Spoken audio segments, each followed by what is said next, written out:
Hello, everyone.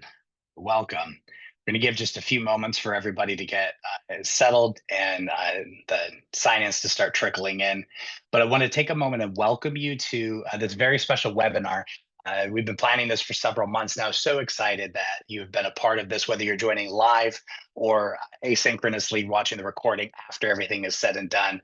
I just want to extend a very special welcome. For those of you who don't know who I am, my name is Todd Korpi, and I am the Dean of Digital Ministry Programs at Ascent College. And so I have the privilege of serving in this role as we kind of pilot and pioneer this new program that is actually very unique, especially at the undergraduate level. There aren't many programs out there of its kind. And so one of the great things that we have as a part of the Digital Ministries program at Ascent College is we're actually leveraging cutting edge research that is emerging in the space of digital missiology. So if you're not familiar with what missiology is, it's really the study of Christianity and culture and how those two intersect, how we can most effectively communicate the gospel to people, raise people up in the Christian faith, and send them out to themselves be ambassadors of the gospel. And so we're using cutting edge research of understanding the landscape of digital technologies, who's doing what in those spaces, how we can cultivate meaningful community, and ultimately impact people's lives with the gospel of Jesus Christ. And so I wanted to take this opportunity and just again say welcome to those of you who are a part of this, whether you are a prospective student, maybe kicking the tires on maybe what this course looks like, or potentially even in ministry already, wanting to be better equipped with some best practices. We're going to cover some of that today, kind of cast a vision for what digital ministry looks like in the 21st century, and hopefully give you some practical next steps.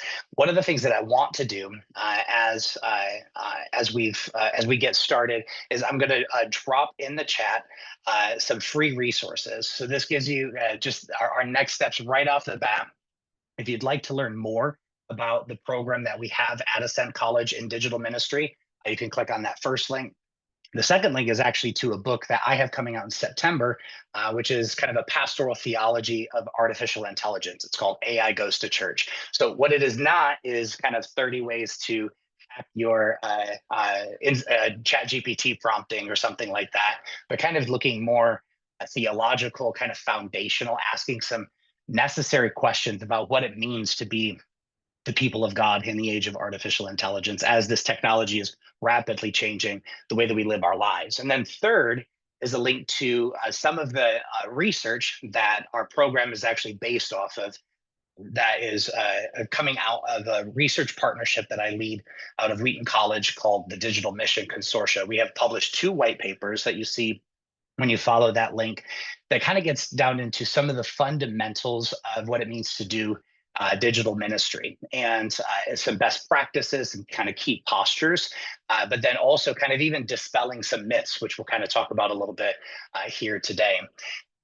As we move into the rest of this space, I kind of want to highlight very quickly just some of the things that we explore in our digital ministries program, and then we'll kind of get into the meat of our discussion, be joined by some friends in this in our time, and then ultimately to be to better understand the landscape of digital mission. And so one of the things that I want us to get started with is kind of outlining our program. So we've got Kyle Lee joining us. He's going to be one of our panelists here in just a moment. I'm excited to see you. Hey, Kyle.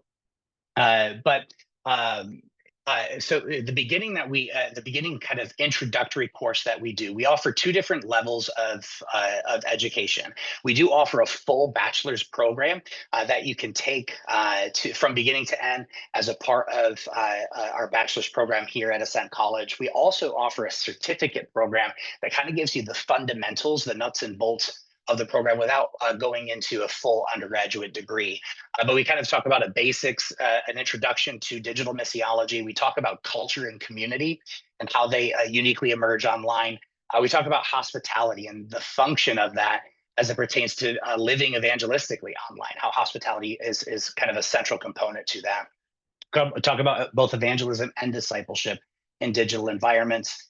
kind of contemporary emerging issues. We talk about AI, specifically its ethics, ministry implications, and then we even get into in our degree program the some principles of planting digital churches and multiplying churches uniquely within digital spaces. And then for those who are a part of our bachelor's program, there are also several practicums that they participate in, partnering with their local church or ministry to actually do hands-on work in digital ministry, making a real difference in their community.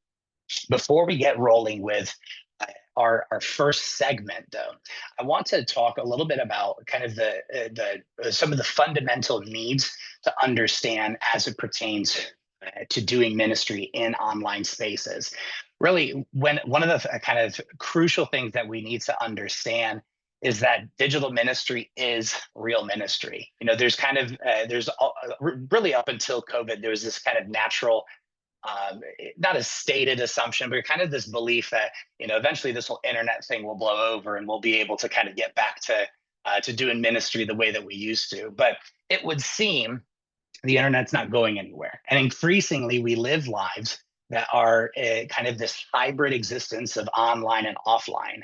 In fact, I'm an elder millennial. I'm turning 40 here in a few months, and I vividly remember the days of coming home from school and logging online. If you're my age, you remember the screeching sound of your modem connecting to the internet, wasting a bunch of hours talking to your friends on AOL Instant Messenger and stuff like that.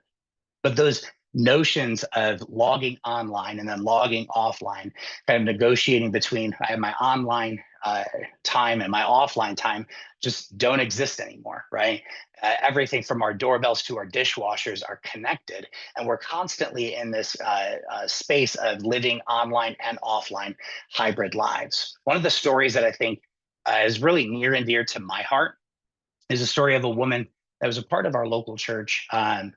But actually didn't begin by darkening the door of our church. In fact, she didn't even begin really by kind of the traditional, what has become kind of the traditional mode of joining our church community, which is scoping out a couple sermons online and then deciding to join an online or an in-person service.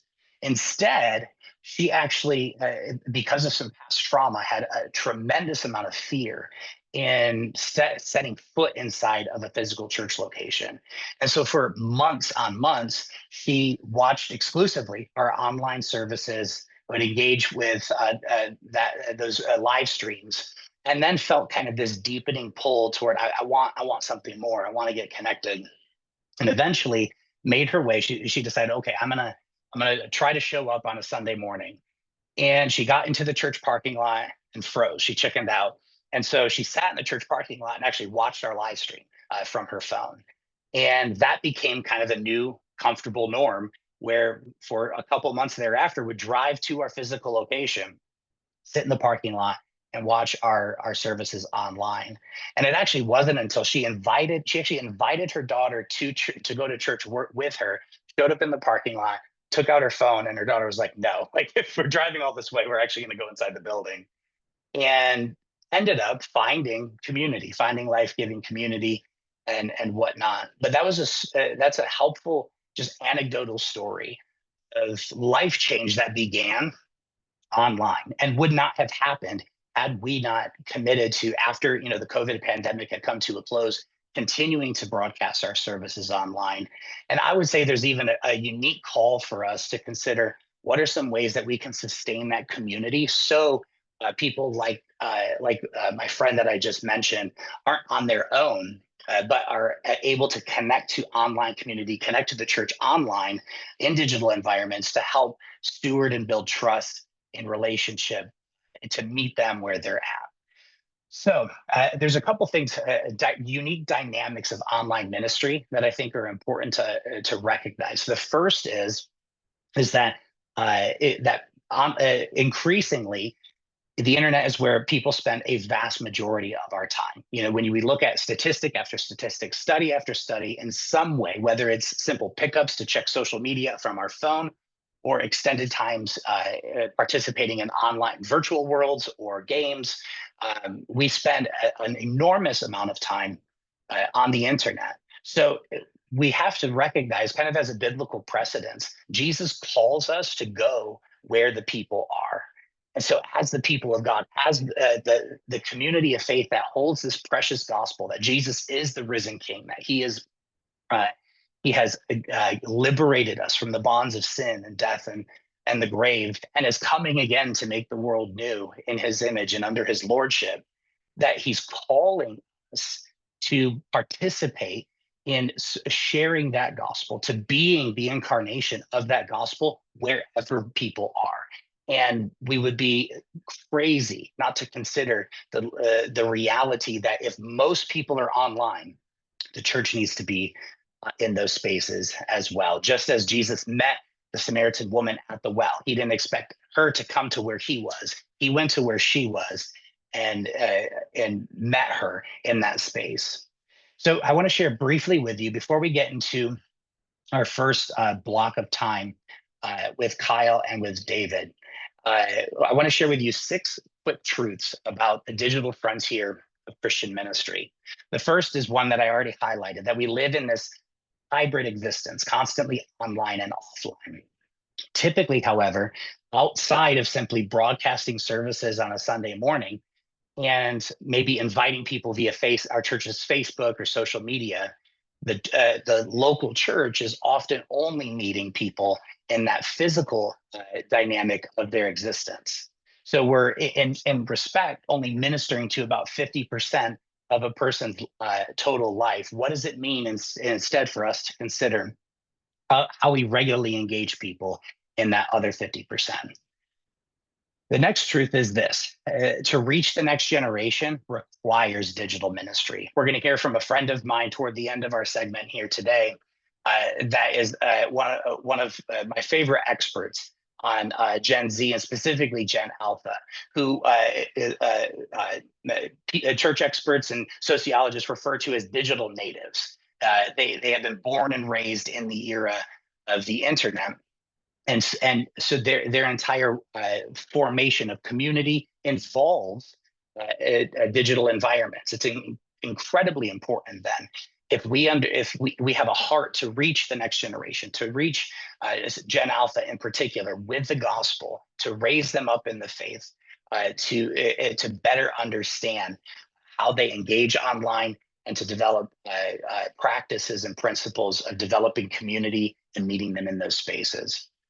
Additionally, some of the most unreached people groups that are on the face of the planet today are online. In a second, we're going to hear from 2 experts that are engaged in one of those, if not the most significant, largely unreached group of people on the face of the planet today. Many of whom are not even in a distant land, but are our neighbors. They are in our school districts. They are right down the street from our local churches, but are often untouched by the gospel. And yet, the simple call to participate where they are, to go where they are, provides tremendous opportunity to develop trusting relationship.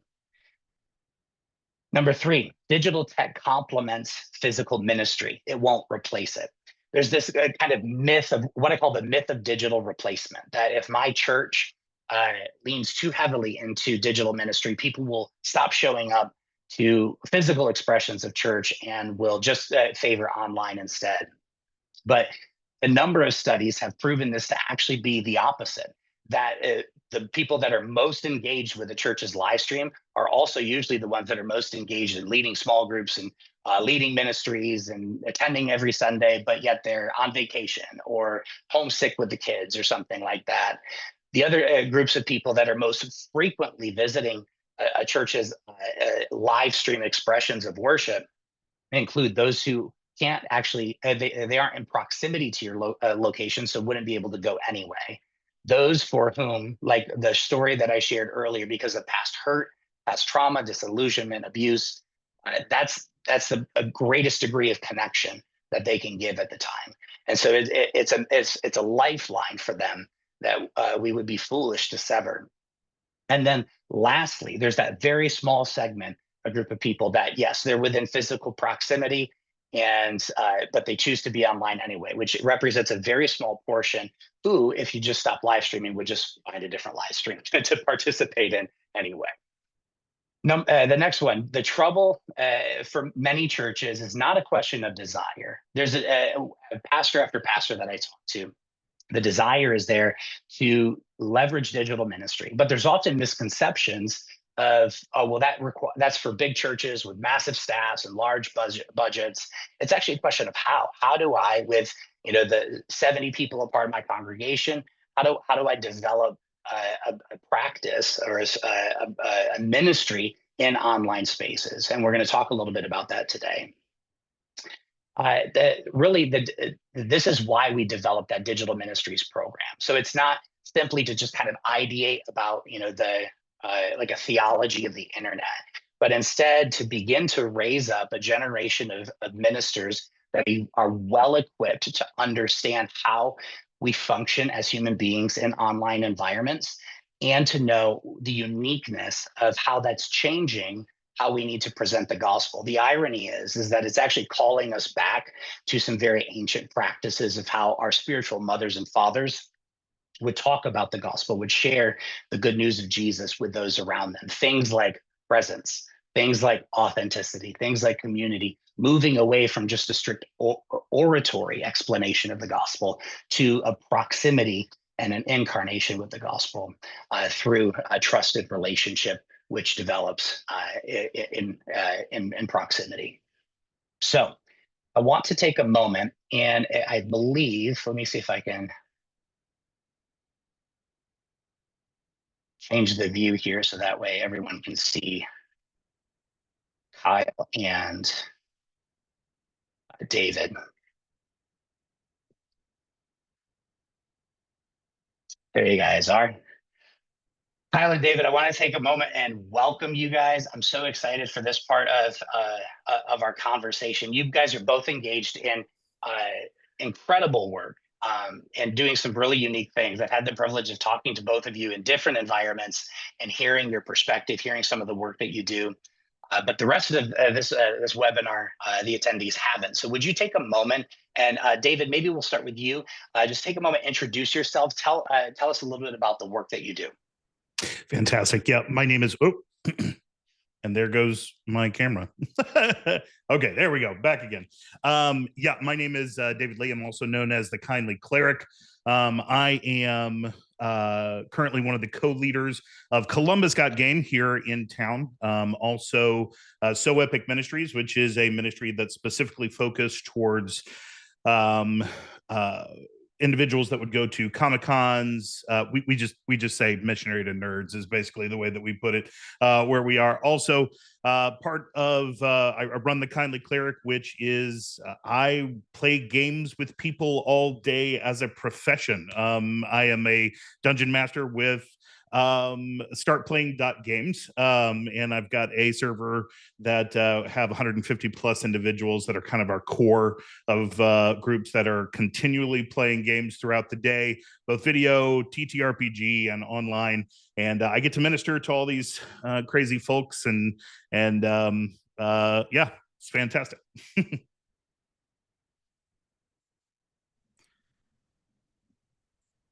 Oh. I think we can't hear you real quick, Todd. I think you muted yourself. I think you want me next. Blunder. Classic Zoom blunder. I was saying, Kyle, would you mind telling us a little bit about yourself and your work? Yeah. So I'm Kyle Lee. I'm a director of strategy for Indigenous US, which is a ministry that uses marketplace skills and digital tools to take the gospel to new people, places, and spaces. What that looks like is multifaceted. It looks like, for example, me, I used to work for Hilton Hotels as a marketer, and they asked, hey, would you be down to run social media campaigns since you do that all the time for Hilton? Would you be down to do that for Jesus? And we used it to share the gospel with people in Central Asia. Right. So I built a marketing campaign in like 3 weeks during my spare time, handed it to a bunch of churches in Central Asia, and they were able to use it to say, Jesus cares about your mental health, and built a database of English-based resources that we use ChatGPT to translate into Mongolian, got some local Mongolians to check it out. And they were able to build a database and share the gospel in a way they never would have before, and reach, thousands of people on social media in a way that they would never would have. Some of that looks like we run Indigenous Global. It's a Indigenous US is part of the global movement of Indigenous. Runs the largest Christian hackathon in the world. If you're familiar with hackathons, it's just a facilitated brainstorm session with a lot of people trying to come up with cool, tangible solutions to problems immediately. It was originally used by uh, engineers and computer scientists to get engineers and computer scientists to think empathetically and human centric as opposed to system centric. So it's very simply like trying to build Apple products as opposed to like a Linux product. Linux has more flexibility for those of you who know about computers, but most people want to use Apple because it's understandable and can actually, and you touch the screen and it reacts to you in the way that you want. Right. So we're trying to build products like that, or we're trying to build solutions like that, but for missions and for the church. I'll since David also mentioned, I'll also share that we've got two podcasts. One, it's called Worship Music Reviews. One is just where we look at worship music and we say, is this theologically sound? Is it rich? Is it good to have? Where is the proper place to use this in church? How come all our worship songs are only happy? How come all our worship songs sound like love songs to Jesus? Are we in love with Jesus or are we worshiping Jesus or both? And talking about that, but our theory is that people's are more discipled by the songs they sing than the scripture they read or the sermons they hear. And that's dangerous because we don't think about it that way. We spend a lot of time on sermons and Bible studies and other things. And obviously, those are very important, but people are not necessarily thinking that way. And also, David, I have a Dungeons and Dragons podcast that's a Yes. church. It's a church culture parody podcast called Thy Staff of Power, where the party meets not in a tavern, but in the 5 minutes you have between when the pastor goes up there and says, "Talk to your neighbor for 5 minutes," and Bro, you got to they, send me they, a link. I have to. I I will. have to I listen will. to this. I will. And That's the amazing. party signs up visitors scroll of fellowship to go on a quest for God and do something great for him. But instead, they're Yeah, asked to serve coffee the next day at service, and then the coffee runs out, and that's how they get their original quest. So, we've got all amazing. sorts of things. We're trying to reach gamers and nerds. We're trying to reach. We've been partnering with a bunch of streamers to try and reach people for the gospel. We're trying to do it with marketplace skills and code. It's kind of all the above. It's more of we're a network of people who are trying to network more people to do the things that we think that are powerful and important in the digital age. I know I went a little long, Mhm. but there you go. No, I love that because I think there's in the work in the space that you guys are in, you're taking very unique approaches to ministry work in a way that may for a lot of uh, local church leaders be outside the box, right? David, specifically, I want to kind of pull at what you were saying about playing games for Jesus. Like, talk about ministry to the gaming community. What does that look like? What is that? Um, what brought you to see that as important? So I think when I started, I was running So Epic, which is sort of a ministry that is a very front end ministry to nerds. We would go to conventions and pray with people. We would have our local game meetups, and we would intersect in that way. And I started to notice that a lot of people, when you would come at them with the gospel fully in front of the situation, that they would, because of definite misconceptions of the church, because of church hurt, because of those types of things, and also because many of them are not living in what they would consider a church lifestyle, right? They are definitely living. In fact, I would say of the individuals who are on my server, probably 75 to 80% would classify themselves as a on the spectrum of sexuality. They would say that they are a homosexual, bisexual. They would be part of the alphabet soup. So I think the reality is there's a lot of intimidation that goes. So what I decided to do with the Kindly Cleric, and we also, by the way, we stream, Kyle. So if I'll send you my links and stuff like that. But I stream about 5 or 6 different TTRPG games during the week. Um, but um, but what I do is I use the gaming as a bridge. I open with the gaming, and then when the relationships happen, because when you're sitting around the table for 4 hours at a time, which we normally are, conversations begin to come up naturally, and specifically about some of the stuff that happens during games, some of the ethical and values quandaries that happen during the games, and being able to have those connections through the game then allow me a pathway to be able to have access into these people's lives. In fact, just this last week, an individual called me on Discord, and they were like, "I'm not going to be able to be at the game tonight." And I said, "What happened?" She poured her heart out to me about a friend that had just been killed tragically, and I was able to stop and pray with her in those moments, because she called up and said, "Hey, I'm not going to be able to be at this community thing that we're all doing together." And then felt comfortable and trust enough, because she had played with me enough, that she knew that I would care about what she was doing, about her life. And we had that communication moment, that gospel exchange moment, where gaming was the thing that was the pathway that we were able to create, so that the gospel could then become part of their lives through what we were doing. So I think that's, it's Celtic way of Christianity. I think, starting with a bridge between a relationship between, and then doing the Jesus stuff. That's usually where I found that works. That's awesome. Kyle, similar question. I remember in November, we were together in Florida, and you talked a lot about like the value of that kind of side by side relationship. And amidst that conversation, rattled off probably 15 games that I had never even heard of. But you talked about how like understanding like even how various games have followings that are often culturally based. Koreans may lend toward one game, Americans to another, et cetera, et cetera. Can you kind of talk a little bit about the diversity and some of the value seen in those side by side conversations?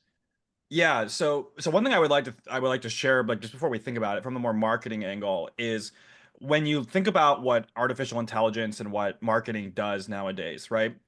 It's you can spend $100 and reach 10,000 people with a Facebook ad with like no training. It takes no training. If you do a good job, right? Like when I was working for Hilton, we could spend maybe $3,000 a month and reach 1 million people, right? Very simple to do so. But obviously, like when Hilton shows you an ad your um on your Facebook feed, or if you still use that, or Instagram if you use that, right? It's like, okay, like they got you, but it's not like you're like, man, I love Hilton now because we formed a relationship, right? What actually forms the relationship with Hilton is when you finally decide to take the risk, you book it, you go to the hotel, you meet somebody, they're incredibly nice, and they make your stay awesome, and you're like, wow, I love Hilton, I'm gonna go back, right? And so I think, right, as we think about the future of the church, I think a lot of our strategies, as we adopt technology, have the danger of being high touch, low relationship, right? Mm-hmm. And Mm-hmm. even if you think about the way that our church services work a little bit, we've kind of adopted this capitalistic model of high touch, low relationship, right? Where I'm going to go into a service on Sunday, and if I don't see my friends, no one will talk to me, right? If their welcome team's super awesome, maybe they'll talk to me, right? But even then, that's not a high relational thing. It's like, oh, Yeah. hey, we've got a program. Do you want to go to this? Do you want to do that?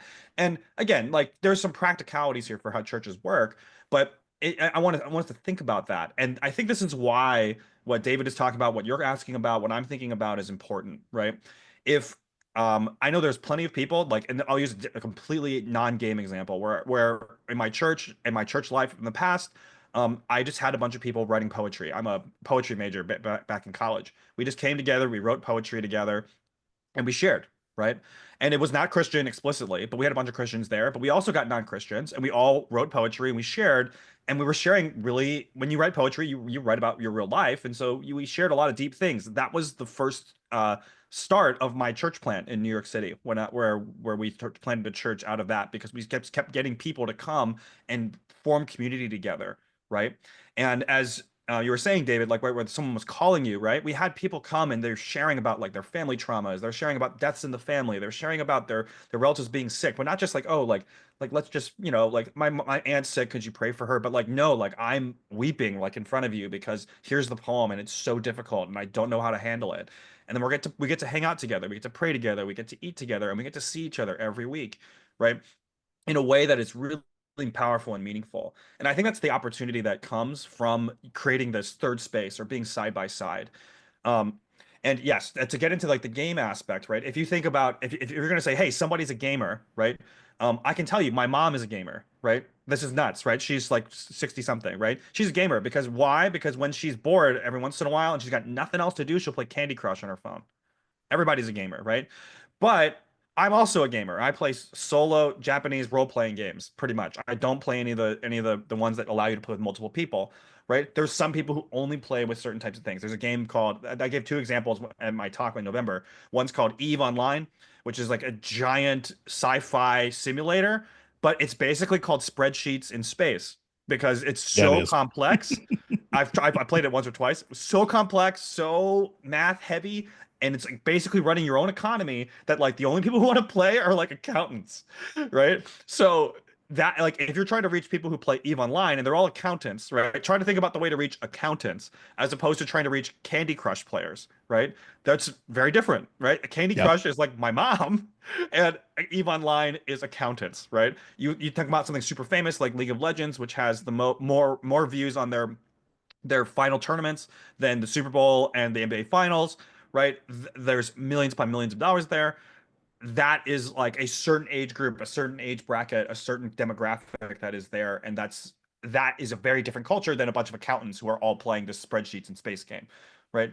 And so, in many ways, we can think about the digital space and like games in these ways as ways to reach different groups of people in a Yeah. highly effective format, in a concentrated format, in a way that we could even just through more conventional means, right? Like, are we going to try and play like basketball with a bunch of accountants? Maybe I don't know, but like, but if you're saying, hey, let's play basketball with a bunch of college age dudes, white dudes in fraternities, we're like, okay, that's probably more likely to be a successful strategy as opposed to like let's all like read The Economist together, right? Like there's going to be a very different approach, but when we look online, sometimes we kind of just shotgun approach it, so it's very different.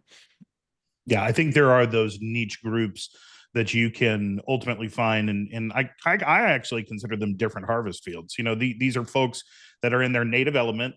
They are doing the thing, and I think the reality is that when you step into their field and learn their nomenclature, that's when you have the moment to be able to connect, to have that relational moment. And so being a part of those tribes, I think every believer has some of those hobbies have now turned into a larger aspect. Gaming has created a sphere now where entire social spheres will revolve around gaming. There's folks that I'm interested that I'm in a community that they role play on GTA online, right? So this Grand Theft Auto online, entire servers of individuals who are role playing as their characters on there. So they go home from their job and play as a cop on GTA for 5 or 6 hours in the evening. And being able to have access to those people's realities, while it does seem extremely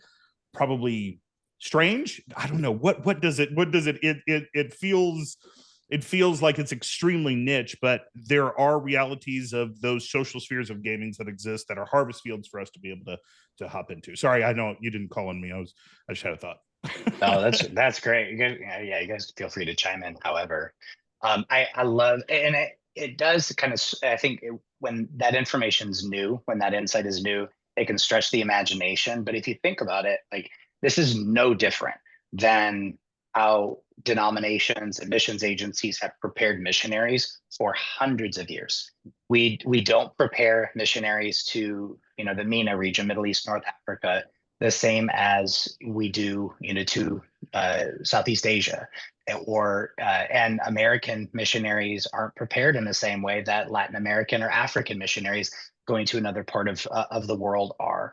And that's crucial for us to understand, in that the internet is not the internet singular so much as it is the internets. Like there are hundreds of thousands of virtual worlds that are, and each of them, to your point, David, with their own nomenclature, each with their own cult following. Just like a missionary, who, moves to a culture that is not their own, the fundamental task is first to move from being perceived as an outsider to an insider. of actually embedding themselves within the community, not blowing it up, but learning to live within it, to minister within it, to honor it, and to begin to develop relationships as you move from toward it being a part of the fabric of your own life. And I think that's crucial. One of the things that you said, Kyle, that I think is really crucial, maybe you might want to riff on this a little bit, maybe disagree, I don't know, but I think that one of the helpful, because a lot of times digital tech gets a bad rap, especially from Christians, that it's pulling us apart, and much of that is true. It's not without its warranted criticism. However, there are aspects that I think we can learn that can actually inform a better way to do ministry, both online and offline. For example, one of our kind of obsessions in American Christianity in particular has been with attendance. We kind of benchmark a church's success by its attendance. In online spaces, we would call it reach, right, or followership. But if you any sort of online marketing expert or anything will tell you, well, reach is important. Engagement is actually that's where it's at. If you can move beyond just exposure, people see that you exist, toward actually engaging with the platform or product or whatever it is. But the next step beyond that, which the social media giants have really hacked and whatnot, but to your mention of Candy Crush has Jedi Master level of this is attention, is of creating space that actually captures the attention of an individual. The ancients referred to that as our habitus, our loves, our appetites, the kind of the formation of our appetite in a certain direction. And I think that's helpful for us to think about even an offline ministry of attendance is however many people show up is one thing, but actually how many people are engaged in the lifeblood of the church community, and is their attention not about the church community itself, because the church exists for Jesus, not for in and of itself, but is kind of the fullness of the attention of the people who make up that community, centered primarily, is it oriented toward Jesus and his people, or is it something else? So I think shifting in the way that we even think about measuring effectiveness as a local church can actually be informed in some very positive ways through how we think about digital technology.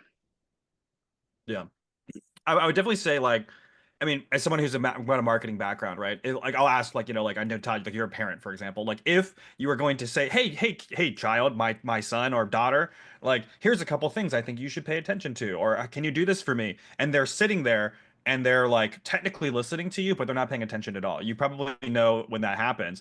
Would you rather have that 100 times, like, over and over and over and over, or would you rather have 2 times where they actually listened to you and they actually did what you asked, or they took your advice to heart, right? And when we're thinking about things like attendance or reach, right? Like, what we're kind of asking is, can we get a bunch of people to sit there and listen to dad lecture you for a while, right? But and there's a lot of importance to getting a lot of reach, right? Like, you want your message to get out there, but if we could pick 100 people sat in your service and they heard your sermon, or 10 people took what you said to heart. Only 10 people attended, but took what you said to heart, and now their lives are transformed. Which one are we really about, right? And hopefully your answer is the 10 as opposed to the hundreds, right?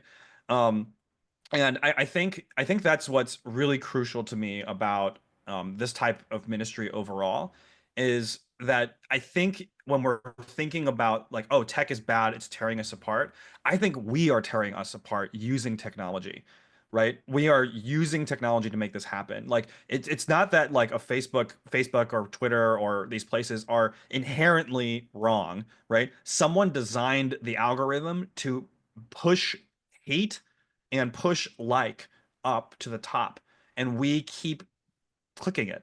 We keep saying we want it. We keep saying we want hate, we want love, and we want nothing in between, right? And that's our choice. Right now, there's, if you've watched some documentaries on social media, there's some insidious pieces to that as well. But at the end of the day, right, there's insidious pieces to lots of things, right? And just because I have $10 in my hand doesn't mean I'm suddenly going to be full of a sin of greed, right? Just so it's because I have social media in my hand doesn't mean I'm suddenly designed to hate everybody, even though there are forces that are pulling me in a direction, both spiritual and physical. So I would hope to challenge people's thoughts on that in particular, because I think there's a great opportunity now when um when I know I have a non-Christian friend who I've played some games with online for a long time, and they did not we did not meet up in person at all during the pandemic. We just became friends online. But the first time we got in person, like we were hugging each other, we were talking each other's lives, and we were looking forward to the day that we can be in person. But able to maintain a consistent connection online, right? I think, I don't know about y'all, but I think about the number of people who I know who are still in contact with their high school and college friends, right? It's actually relatively high in my life. But I think if I understand from my parents' generation and their parents' generation, for those who are in high school and college, they have no idea who these people are anymore, right? But I think it's because the connection, a consistent low level connection is easy, right? It's so easy to stick around. So like I know a bunch of friends who are still in fantasy football leagues with their friends. It's a digital platform to stay connected with these people, right? And so, sometimes the connection is very small, but sometimes like they go back to their hometown and they all meet up again. They go out and they go to a restaurant and hang out again and catch up, right? That would have been impossible 20 years ago, right? 25 years ago, 30 years ago. But now it's really easy, right? And there has to be an opportunity there when that low level connection that lets us be consistently like around can be uh, utilized to do that thing we were actually about, which is to make disciples of the gospel and to move forward in some way, shape, or form. And there's got to be a way to do that. And that's what we're experimenting with at Digitus. And that's what I think digital ministry should be about. You're muted, boss. I did it again. What are some ways, David, that you feel like, practically speaking, that churches could get more serious about reaching people in digital worlds? A lot of, like I said at the top, there's a lot of assumption about it being high cost, or you have to have this massive expertise or people power behind it. Where do I start as a church leader? So I wanted to I wanted to also challenge something that I heard, or Yeah. let me say this, the impetus behind something. I think Kyle hit against it. The idea and the concept that digital connection is not real connection. I think I've heard that thought back there that Jesus would have never used Zoom in order to reach people. He never would have. And I think there is sort of that thing that exists that says that nothing can replace the fellowship of blank. And it's true. The scripture tells us, do not forsake meeting together, because I think that physical activity in the room and connectivity in the room is so important.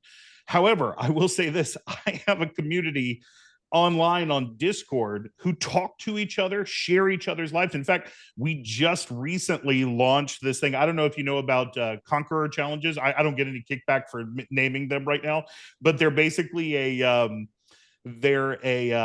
online digital race, it was like a 5K kind of thing, and you can be anywhere in the world and you can be hiking, and they have cool little challenges like a Lord of the Rings challenge or a Star Wars challenge, and you can get these little medals.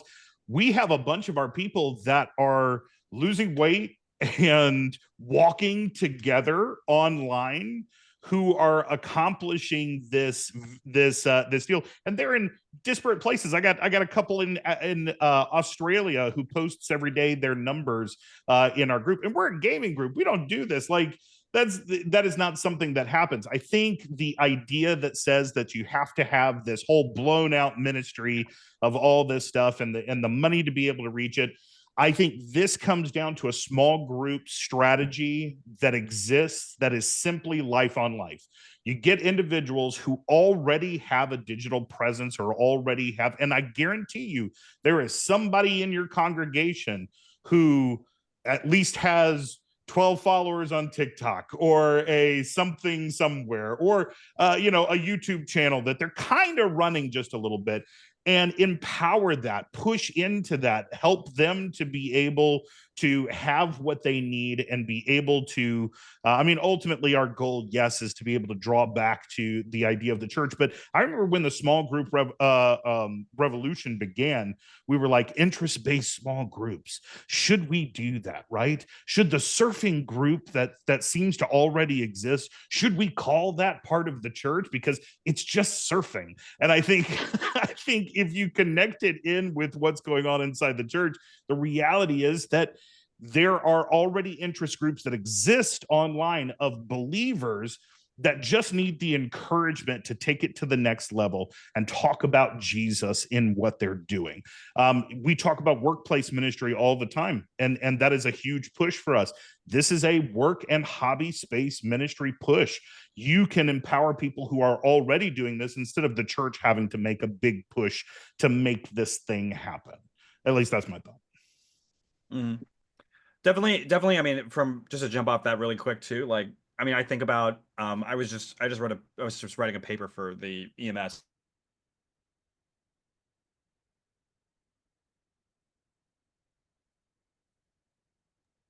I think we might have lost him. We'll get him back. Yeah. He'll come back eventually. Yep. So I agree. I think that's super significant, David, and I think it highlights one of the dynamics that, again, digital ministry is not about creating a platform, launching an app, investing hundreds of thousands of dollars. It's actually kind of discerning where your congregation is currently engaged, where your community is engaged. Is there a massive fantasy football league or something like that? And to develop an intentionality around that.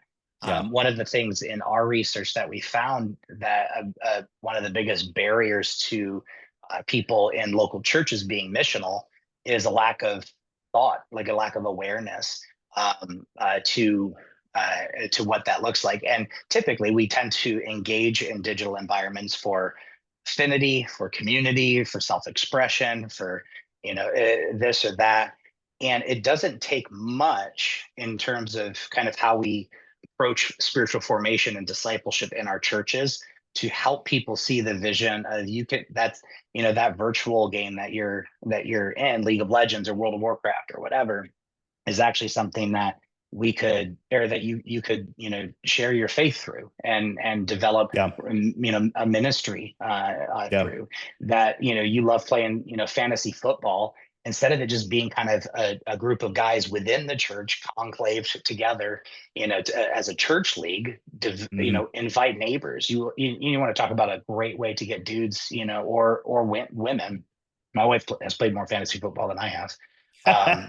Involved in a way that is just allows them to engage in a way that's very authentic and natural, kind of low risk, and sustain those sorts of things through, text threads or WhatsApp threads where you can talk trash to one another and brag and, share, make trade deals and all of that kind of stuff. So looks like we got Kyle back.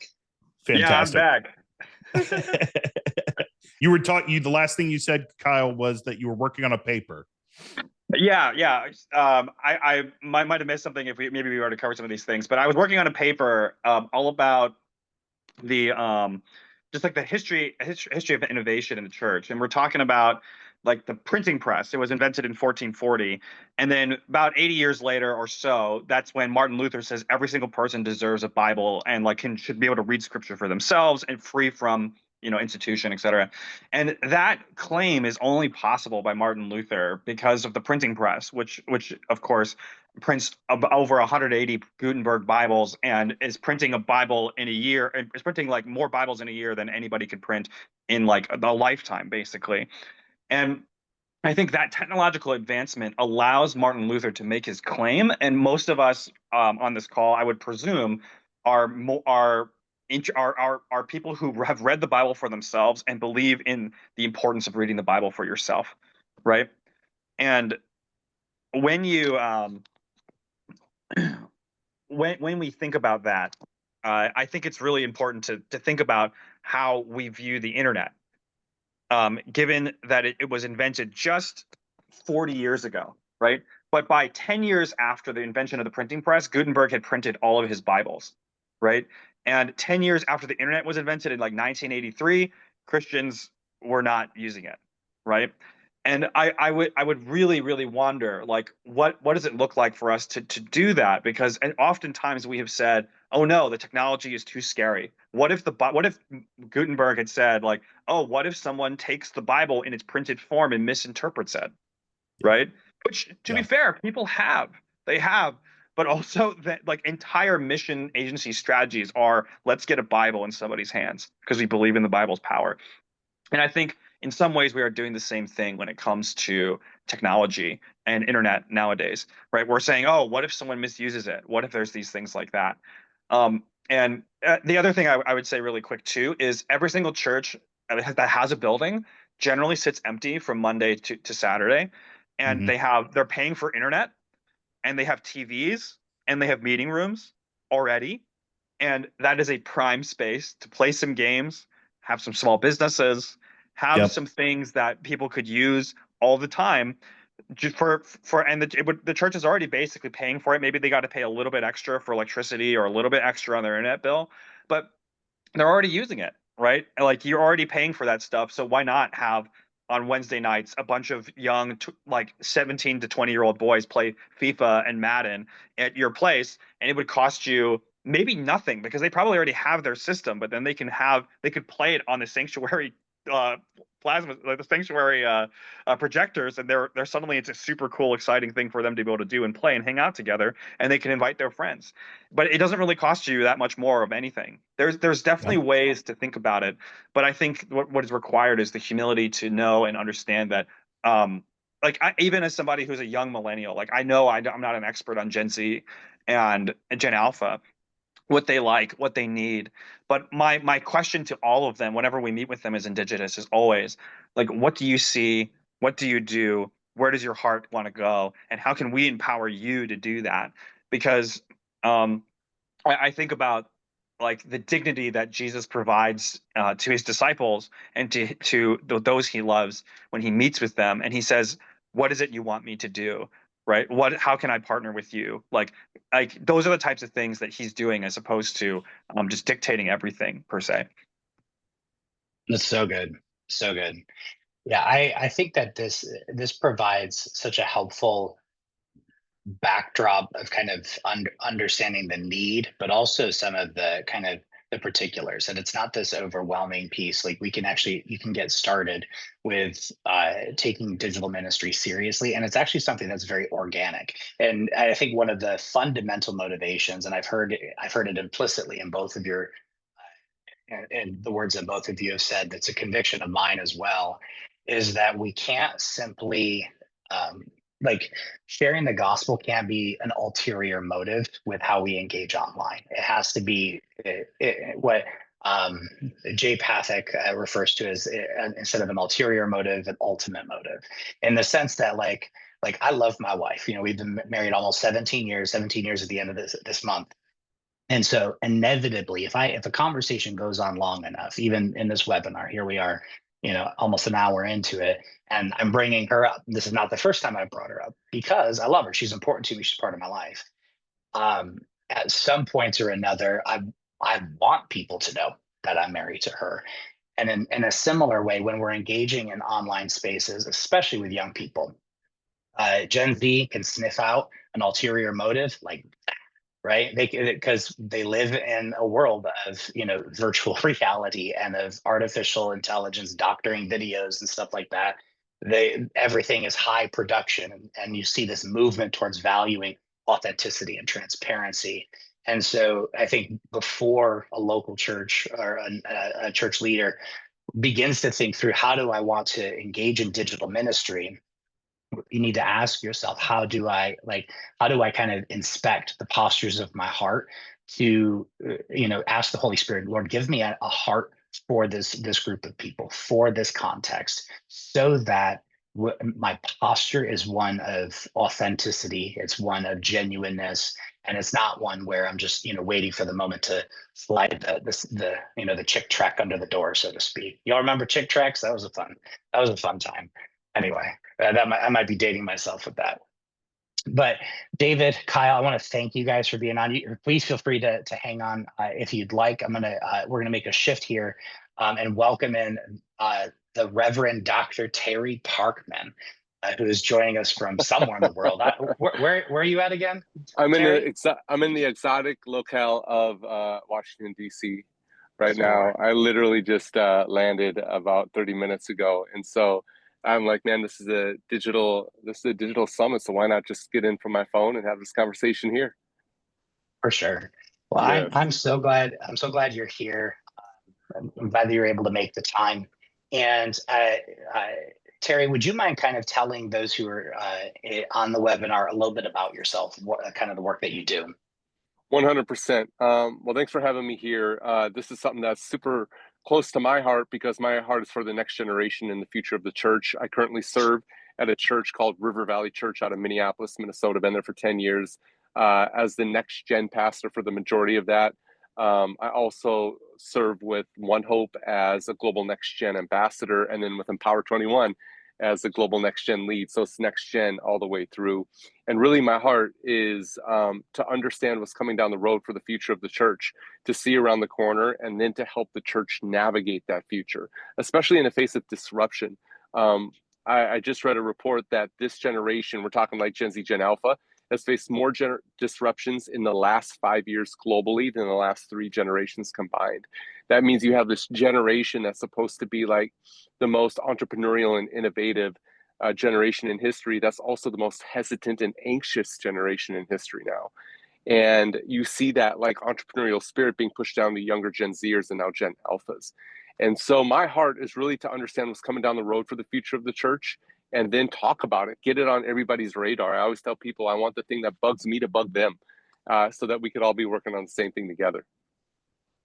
I love that. Love that. And one of the reasons that I reached out to ask you to join us on this conversation is because obviously, you and I are kind of digital immigrants, in a sense that like we remember life before the internet. Yep. And remember that weird space of when life on the internet was painstakingly slow and difficult, and tethered to a giant monitor and whatnot. Yep. Gen Z and Gen Alpha are coming up under a very different way of living. Yep. Referred to, as we said earlier at the top of the hour, as digital natives. What Yep. are some of the unique things that we need to consider specifically about young Gen Z and Gen Alpha about reaching them and ministering to them in their kind of digital native lives? Yeah, I think it's very important to understand that they don't view digital the way we view digital, of course, as digital immigrants, right? Usually the generation that gets the technology is the generation that struggles with it, while the generation that follows is the generation that normalizes it. Like none of us would say that TV is a problem in our life, right? None of us would say that. It's like TV is not a problem in our life anymore. But you remember when TV was a problem and the generation really struggled with like cable and the inundation of what's on television, or even when the radio came out, there's an old news report that said, well, there goes the family, or I'm sorry, the television. They said, there goes the family, because no longer will we sit around as a family listening to the radio, but we're all going to ignore each other watching TV. That's not a problem. Like the family's still intact because we normalized it. And so with the things that we struggled with, I think many times when we think about the next generation, we say, oh, well, we struggle with this digitally, so it must be what they struggle with. And what we have to understand is they're normalizing it a lot faster than we are. And what that means is that what was started as social media to us has transitioned to consumer media or consuming media to them. And it's become a part of their life and not their whole life. We did see that dip as it became a very anxious generation, as depression began to skyrocket.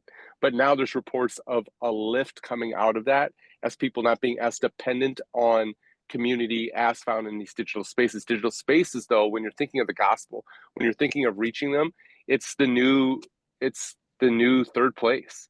And I think a lot of people miss it. They think of it as still a side thing that they have to do, like pastors with online church.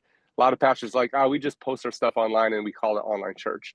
But it's more than that. You have to be intentional with it. Like back in the day, you would have coffee shops be the third space. People had home, school, or work, and then they go to their third space.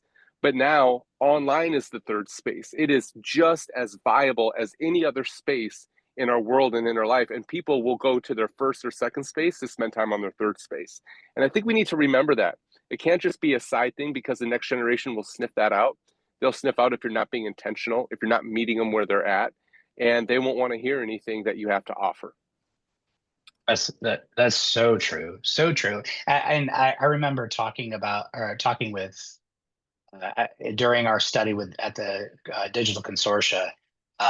We talked with several leaders who would refer to their children, a few youth pastors who consistently would remark about how when dialoguing with the students in their ministry, they found that it was often in online communication where students began to really open up even more than like face-to-face communication. Can you talk a little bit about kind of that dynamic? Why that kind of preference, or maybe the hesitancy in person versus online? What's that all about? Man, it's really interesting. We really start to see this emerge during COVID, because with millennials, and I'm Gen X, I'll still hold to that, but a lot of millennials would use online to project the image of them. They would try to project who they're not. They're like, this is what I'm about. I'm living the life. You want to see me live it. Where the following generations just show who they are. This was shown during COVID because you had a lot of people in churches and a lot of young people in churches who had small groups, and they would go to small groups in person, and these small groups would be great, and you thought you knew one another. But when COVID happened and people started to turn on Zoom and talk, you saw a lot more openness. People began to open up because they felt safer on the other side of the screen. They didn't feel exposed. Previous generations feel exposed, like I'm not turning on a camera on my house. But this generation feels safe on the other side of the screen because they're owning the space that they're in, and it's nobody else's space but their own, so they feel they have control. And so they're opening up way more in online places, and they know how to think neurologically in a way that's more conducive to often digital spaces than in-person spaces. When you're no longer faced with consistent, meaningful dialogue in an in-person space, but rather a digital space, your brain rewires itself to have that dialogue in a digital space. Does that make sense? And so that dissonance between in-person and digital really is, I think, exacerbated by how safe people feel on the other side of their screen versus in person. That's so good. So true. Talk a little bit about, I've heard you speak about this. I've seen you post about it on Instagram, but about this kind of adaptive future that you see native to. I feel the Holy Spirit in this room right now. The Holy Spirit's entered the chat. Talk to me a little bit about that. What is it? First of all, what does that mean? Explain it to those who aren't familiar. And how do we prepare ourselves for to minister in that kind of a future? Yeah, this really hit. There's an article that spoke a lot about the job market, the knowledge economy, and how the knowledge economy is shifting to the adaptive economy. Adaptive economy means you have adaptive technologies, you have AI, you have anything from Web3. I mean, you name it, you have adaptive technologies. And now with AI adapting to humanity and shifting and changing on the fly to our needs and what we desire and making things a lot easier, everything is becoming adaptive. In 2022, there was a long-range study done of the top 500 universities in the world. And they found that even 20 years ago, what you learn in 4 years of college will sustain you for the next 40, 43 years, because knowledge wins. In the knowledge economy, knowledge wins. The more you know, the more you get a promotion, right? And the better job you get.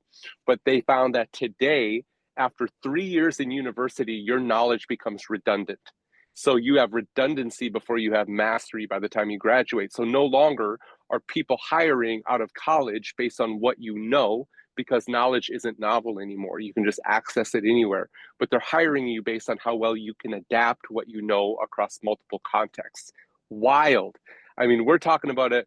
I mean, the gig economy is through the roof right now with Gen Z. It's like 93% of Gen Z has a side hustle, and it's not because they're broke. Well, all of us are broke, but it's not because they're broke. It's because they have a passion that they want to plug in. So this adaptive generation is crescendoing at the same time. An adaptive market is starting to hit in society, and that adaptational piece to the next generation cannot be understated.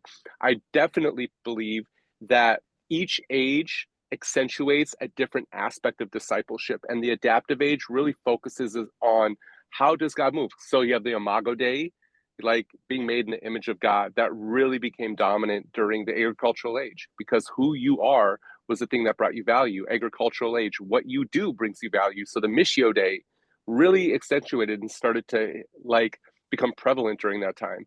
Then you hit the knowledge economy, the informational age. And this is, I'm just throwing out around Latin words for fun here, but cogitatio Dei is, are you thinking like Christ? Do you have the mind of Christ? And those conversations hit the pinnacle around that time. And now adaptational is a modus Dei. Are you moving like God? The Holy Spirit is like the wind. He goes wherever he pleases, and so must the servants also be. So you have a generation not asking, how can I reflect the image of God? Of course, everything flows from the Imago Dei, we understand. And what am I supposed to do in my life? But how should I think about this, and how should I move as a result?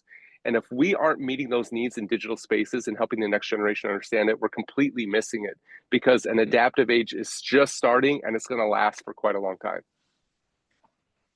So let me ask you this: being in the local church, having a passion for next gen, I'll give you an observation. Feel free to disagree or push back or add context. But I have found that we, still, kind of our traditional ecclesiologies, our traditional approaches to church ministry. If I visit a church, if I visit and I want to get involved, I have the onboarding kind of class that I go to join a serve team, and then I can kind of pick from existing serve teams that are there.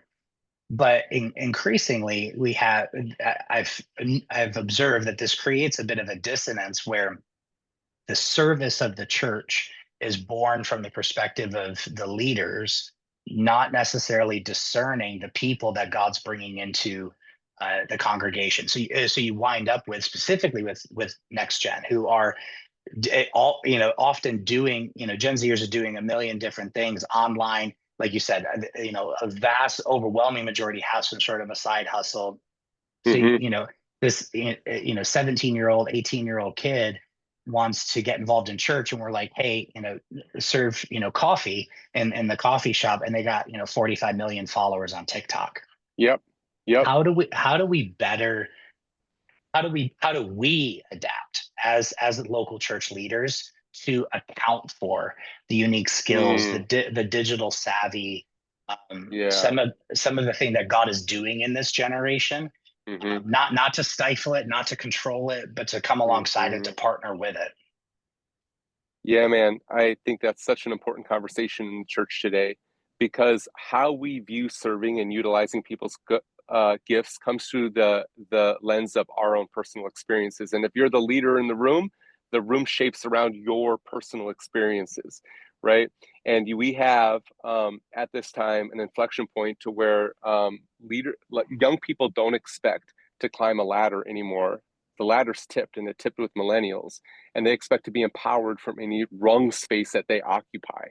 And so if you have an individual stepping in saying, all right, I'm going to take my lumps, I'm going to go through my welcome home class or, new attender class, and then I'm going to be plugged into a serve team, but I don't get to express what's inside of me and be empowered to use these gifts I have inside of me. I have to put them aside and just use the one part of me that you find valuable, and that's pouring coffee. Then I'm going to leave. Barna made that dropped that wild stat that like 30 million young people or 50 million young people will have left the church by 2030. And when David Kinnaman was asked, well, where are they going? He goes, it's interesting, because it's not that they're leaving the church, they're leaving your church. And they're leaving your church because they don't have a place to really run with what's inside of them, because neurologically they're being wired to expect to be served by an algorithm for 4 hours a day outside of maps, outside of schoolwork, outside of job work. So for 4 hours a day, they're in their digital spaces, they're in their third space, being catered to by an algorithm, and they're expressing themselves to reciprocate. When they go to church, they are neurologically wired to expect that. And when they don't see that, they don't stay. What if the goal in keeping the next generation and getting them to serve isn't the best event? It's not the lights. What if it's creating spaces for them to express the call and the giftings and the talents of God in the way that suits them best, and then be informed by that in your church? What if there's ministries to be served and you just don't see them because you've never experienced them? But you have a whole generation that is going to rewrite the book on what it looks like to serve in the church and to be a light to the world around them. And I think we have to break ourselves of the mentality of a hierarchical mindset of only allowing church to be experienced through the lens of our own personal experience. And we need to make room. This generation, I'm sorry, I'm blathering, man, but this generation That's great. Isn't looking for title. They're looking for access and opportunity. Access and opportunity. They are looking for a seat at the table, and they don't have to own the table or control the table, but they want a seat at the table, and they want an opportunity to run with what God's put in their heart. You give them those two things, and you intentionally and authentically make room for that and allow them to inform the direction of how you're serving the needs of people in your church. You will see a much more robust, vibrant, and multi-generational church as a result. And that's all because of what they're wired to expect by being online. That's so good. It reminds me of there's a book I read a while ago by a woman named Susan Fowler. It's called "Why Motivating People Doesn't Work," and she talks about how the three kind of essential qualities to basically the argument is that we think about how do I motivate somebody. That's the wrong question. The right question is how do I align someone's internal motivations in a way that's positive, that adds value, and kind of taps into kind of their internal sense of motivation, because everyone's motivated for something. It's just a question of alignment. And she says that there's three things which you really touch on is one is connection, feeling a sense of meaning, and another is opportunity for growth. That there's a sense of they recognize that I can go from here to there through this space, that there's an opportunity to grow, and simply kind of existing leads to kind of a waywardness, of feeling like, okay, well, really isn't that space for me here. You know what I mean? Right. So one of the things that I wanted to ask you is specifically kind of on nuts and bolts practical level. You talk with people engaged in next gen ministry all the time. You're engaged in next gen ministry. What would your recommendations be for how a church can practically engage the next gen, both in ministry to them in using digital technologies, but also in terms of engaging them within the local church itself?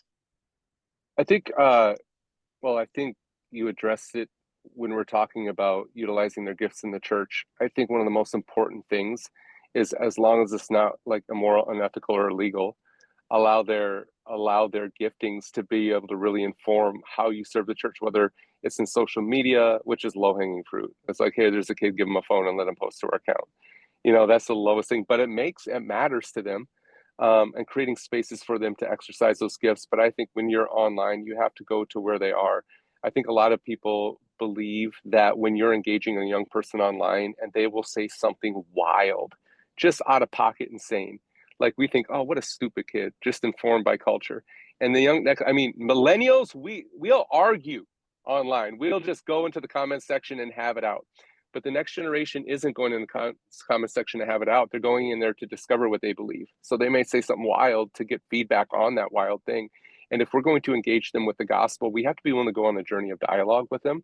We have to be willing to go to the space where they are. So whether you're on Discord, whether you're gaming, whether you're in a comment section, whether you're posting something, be prepared for the dialogue and don't rush too quickly to that finish line with the next generation, because they're going to show you the journey they're on if you're willing to have that slow dialogue with them. And I think if we are going to engage them in those spaces, we have to make it happen. Now, there's a million ways. I mean, of course, you can go to where they are with gaming and you can go where they are with social media, but what are you doing when you get there? That's what creates engagement. It's just like a church. You can go to any church, but not every church is engaging. You can go to any digital space, but if you're going to engage them, you have to meet them where they're at. And I think that what you said is beautiful. You have to engage them with meaning, something that brings them meaning, give them opportunity to process, and not try to knock it out in one fell swoop. That's what's key with the next generation. I have had 10 to 15-year long conversations with the next generation, to where I will be in their life for a good 5-6 years, helping them on their journey, and poof, they're out of my life for some reason or another, and then they swoop back in with something they're walking through, and we'll pick up the dialogue again in digital spaces. And if I rush too quickly to an end or to a place of resolution, I lose them. But the fruit that's born over that journey is well worth it. So when you're asking engaging, I know you're probably saying, hey, what are the best, coolest ways we can engage them and meet them where they're at? But it's easy to find where they are online. What's hard is to keep conversation with them and to lead them into a place to where they have a meaningful encounter with Jesus. That's so good. And I appreciate there's a patient quality that's required in what you're recommending, Oh yeah. Yeah, like it's not, how do I get to the point where I can do the, lead them down the Romans road, conversation.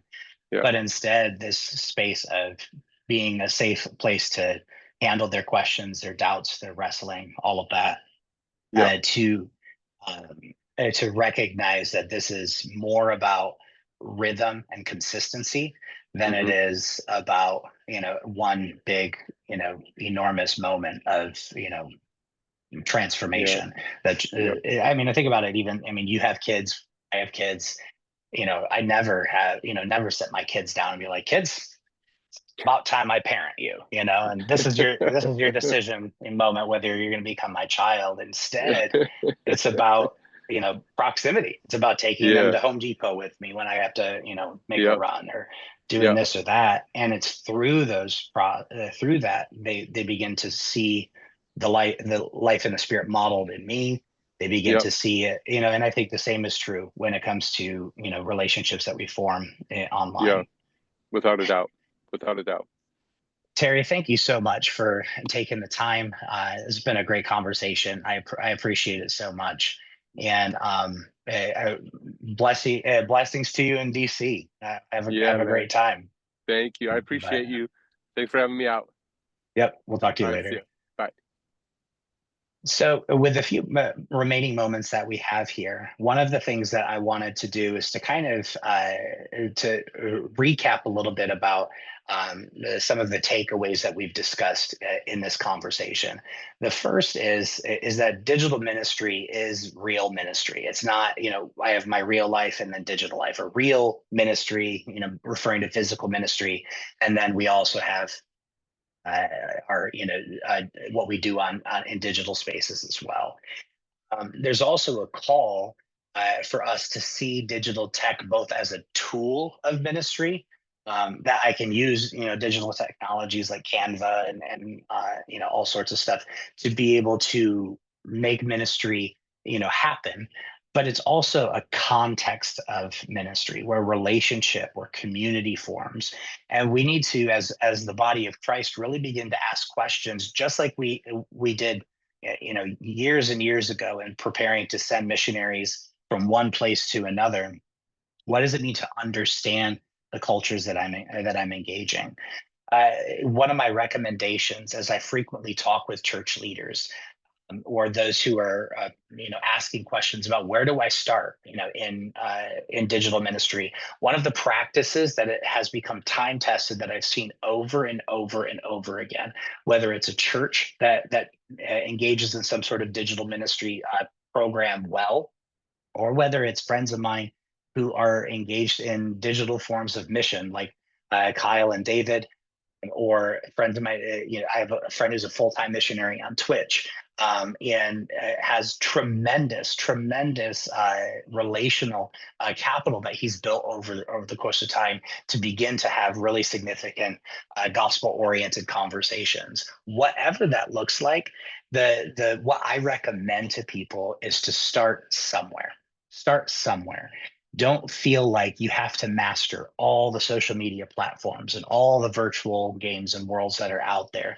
Start somewhere with the resources that you have. In terms of, and by resources, I'm referring to the people that the Holy Spirit's entrusted you to in your congregation or in your circle. Where do you engage frequently online? Where does your congregation? Where do the people in your community? What is there a particular passion point that the Lord has dropped in your heart? I talked to somebody just a week or so ago who the Lord really put on their heart to plant a church in the game of Minecraft. And so they took it upon themselves to do that. And the Lord's just really done amazing things through that. Start somewhere. Don't feel like you have to master everything. Think about it like planting a church within a digital community, even if that's just Facebook or TikTok or something like that, and learn everything you can about the platform. Studying that platform looks a lot like understanding its technological limitations, understanding how people exchange information, how they exchange relationship, but begin in one particular place, and then as the Lord adds to you, to move out from there. But what's a platform you're already using, and where can you begin? And then thirdly, to recognize that again, we live in this kind of hybrid existence, constantly online and offline, and we need to begin to innovate and to think through approaches to ministry that mirror the way that we live our lives now, instead of we're honest, a lot of times our current models of ministry mirror kind of the 1998 when You've Got Mail was released. That whole movie couldn't happen today because we don't log online and log offline anymore, but our ministry models really haven't adjusted since that time frame to match that. So how do we begin to cultivate community?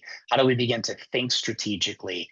And that's really what led us to develop this program at Ascent College. We want to be able to equip leaders, to equip students who are preparing for ministry, to be able to get into their vocation, whether in marketplace and parachurch ministry leadership or the local church, whatever that looks like, to be prepared to be able to minister effectively in our digital economy, in our digital context, but also existing leaders. That's why we have the certificate program, that you don't have to jump into a full degree program, but can take those courses to earn a certificate in digital ministry, to be able to better equip your church, your ministry, to be able to do digital ministry effectively today.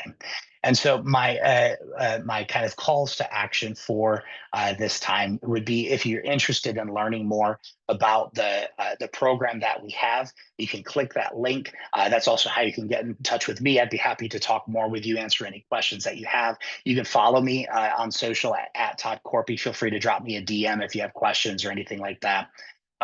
Additionally, like I said, we have those downloadables in the link that I provided, specifically two white papers that I developed out of our research at the consortia that inform some of the foundation of what we're building in this digital ministries program at Ascent College. And then finally, if you're interested in the subject, please feel free to consider pre-ordering my book, AI Goes to Church, to kind of equip you to better understand and the questions that are being asked are coming, and how to leverage artificial intelligence in a way that is wise, that is godly, and allows us to be able to ask the right questions. But thank you so much for your willingness to be a part of this webinar. Thank you for the opportunity to be able to spend these last 90 minutes together. I'm so grateful for our time together. And I'm looking forward to what God is going to do, not only through Ascent College, but in the ministries that are represented by those of you watching, as He begins to birth and develop this heart to reach people in everywhere they go, both in their physical locations and online. Let me pray for you, and then we will conclude our time together. Heavenly Father, I thank you for the opportunity for us to get together today. Lord, I thank you for the rich discussions that we've had with our experts, with Kyle, with David, and with Terry. Lord, I thank you. Lord, I pray that you would bless them, anoint them. God, continue to add favor upon favor to the work that they're doing. Lord, and I pray that you would begin to develop a vision in your church, God, to see digital environments, not simply as add-ons to the work that you've called us to do, but as central to the work that you've called us to do, because you have called us to go to everywhere people are. And so, Lord, I pray that you would give us a burden, give us a heart for people that need to know you, whose lives need to be touched by the healing power of your Holy Spirit.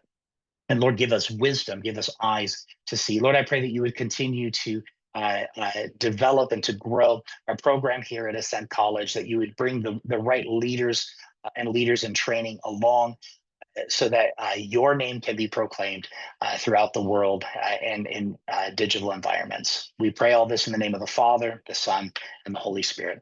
Amen. Thank you all and have a wonderful day.